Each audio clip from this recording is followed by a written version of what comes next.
నమస్తే, welcome to Anantha TV. నేను మీ ప్రసన్న.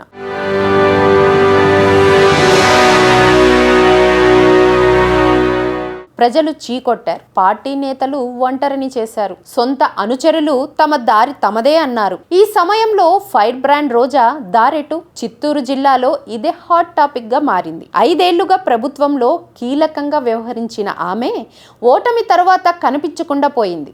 దీంతో వాట్ నెక్స్ట్ అనే చర్చ జోరుగా జరుగుతోంది. మళ్ళీ మొహానికి రంగులు వేస్తుందా? బుల్లితెరపై జబర్దస్తులో తలుక్కుమంటుందా అని సాధ్యం కాకపోతే రాజకీయ సన్యాసమేనా? రోజా అడుగులు ఎటువైపు? తెలుగు రాజకీయాల్లో నగరి ఎమ్మెల్యే ఆర్కే రోజా అంటే ఫైర్ అంటే రోజా. ప్రత్యర్థులపై ఆమె చేసే విమర్శలు అంత ఘాటుగా ఉంటాయి. ఏ అంశంలోనైనా ప్రత్యర్థుల్ని ఏకిపారేయటం రోజా స్టైల్. రెండోసారి ఎమ్మెల్యే అయ్యాక మంత్రివర్గంలో చోటు దక్కించుకోవడంతో తీవ్ర స్థాయిలో అలకబూనింది. దాంతో సీఎం జగన్ ఆమెకు కీలకమైన ఏపీఐఐసి చైర్మన్ పోస్ట్, ఆ తరువాత పర్యాటక శాఖ మంత్రి పదవి ఇచ్చారు. చంద్రబాబు నుంచి పవన్ కళ్యాణ్, లోకేష్ వరకు విపక్ష నేతలందరినీ తన మాటల తూటాలతో ఒక ఆట ఆడేసిన రోజాకి ఇప్పుడు బొమ్మ రివర్స్ కనపడుతుందని టాక్. టీడీపీ అభ్యర్థి గాలి భానుప్రకాష్ చేతిలో 45,000 ఓట్లతో దారుణంగా ఓడిపోయింది రోజా. ఇన్నాళ్ళు పార్టీ నేతలపై, లోకల్ లీడర్లపై నోరు పారేసుకోవటానికి టైం కేటాయించిన రోజా నియోజకవర్గ అభివృద్ధి సమస్యలపై దృష్టి పెట్టకపోగా సొంత ఆదాయం పెంచుకునేందుకే విమర్శలు తీవ్ర స్థాయిలో వచ్చాయి. ఆమె యాక్టివ్గా ఉన్న సమయంలో చక్రం తిప్పిన టీడీపీ నేత గాలి భానుప్రకాష్ చాప కింద నీరులా ఊహించని రాజకీయ వ్యూహాన్ని నగరిలో అమలు చేసి రోజాని చావు దెబ్బ కొట్టాడు. అధికారంలో ఉన్నామని ధీమాతో పార్టీ నేతలపై కక్ష రాజకీయాలు చేయటంతో సొంత పార్టీ నేతలే ఆమెకు వ్యతిరేకంగా పనిచేశారు.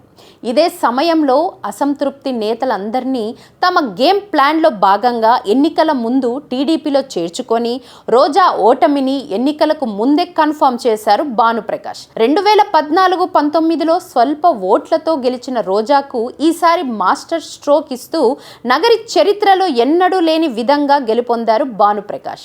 దీంతో వాట్ నెక్స్ట్ అనే ఆలోచనలో పడ్డారు ఫైర్ బ్రాండ్. ఇటు ప్రజల్లో నో చెప్పడం, పార్టీ నేతలు చీకొట్టి వెళ్ళిపోయారు. పార్టీలో ఉన్న నేతలు నగరికి పట్టిన శని వదిలిపోయిందని, ఇక సినిమాలకు కూడా రోజా పనికిరాదంటూ విమర్శిస్తున్నారు. పార్టీ పెద్దలు కూడా ఆమెపై గుర్రుగా ఉన్నారట. పెద్దిరెడ్డి నారాయణ స్వామి లాంటి నేతలతో ఆమెకు మొదటి నుంచి గొడవలు ఉన్నాయి. దానికి తోడు టీడీపీ అభ్యర్థి భానుప్రకాష్పై ఎన్నికల ముందు కర్రలు, రాడ్లతో దాడి చేయడం, వాహనాలు ధ్వంసం లాంటివి రోజా అనుచరులు చేయటంతో కసితో రగిలిపోతున్నారట తెలుగు తమ్ముళ్ళు. దానికి తోడు ఎన్నికల ప్రచార సమయంలో భానుప్రకాష్ భవిష్యత్తు నేనే చూసుకుంటానని చంద్రబాబు చెప్పారు. దాంతో భానుప్రకాష్కి కీలక పదవి వస్తుందని ఆశిస్తున్నారు. నగరిలో గెలిచిన వారికి మంత్రి పదవులు ఇవ్వడం అనేది పార్టీలకు సెంటిమెంట్గా వస్తోంది. అలా కాకపోయినా రోజాను ఢీ కొట్టిన నేతగా భానుప్రకాష్కి టాప్ ప్రయారిటీ ఉంటుందని లెక్కలు వేస్తున్నారు టీడీపీ నేతలు. రోజా, ఆమె అన్నతమ్ములు చేసిన అక్రమాలు, భూ కబ్జాలు, దౌర్జన్యాలు, అన్యాయాలతో దోచుకున్న కోట్లాది రూపాయల భూములపై విచారణ జరిపిస్తామని గెలిచిన తరువాత భానుప్రకాష్ చేసిన కామెంట్స్తో రోజా అనుచరుల్లో గుబులు రేపుతోంది. ఇలా ఇంట బయట రోజాపై సమస్యలు చుట్టుముట్టడంతో ఫలితాల తరువాత రోజా సైలెంట్ అయ్యారట. ఎవరిని కలవడానికి కూడా ఇష్టపడలేదనే టాక్ వస్తోంది. రోజా మళ్ళీ పోరాటం చేస్తారని కొందరు అనుచరులు అంటుంటే అంత సీన్ లేదులే అంటూ కౌంటర్ ఇస్తున్నారు టీడీపీ వర్గాలు. మళ్ళీ ఆమె సినిమాలో బిజీ అవుతారని కొందరు అంటుంటే బుల్లితెరపై జబర్దస్త్కి వెళతారని మరికొందరు అంటున్నారు. లేదు అసలు రాజకీయ సన్యాసం తీసుకుంటారని కూడా నగరిలో హాట్ డిస్కషన్ నడుస్తోంది.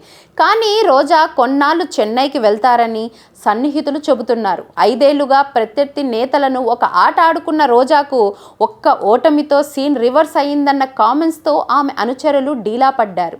ఇంకా ముందుంది ముసళ్ళ పండగ అంటున్నారు టీడీపీ నేతలు. ఈ టైంలో రోజా నెక్స్ట్ స్టెప్ ఏంటనేది ఆసక్తికరంగా మారింది. మరి రోజా ఎటు వెళ్తుందో అనేది మాకు కామెంట్స్ రూపంలో తెలియజేయండి.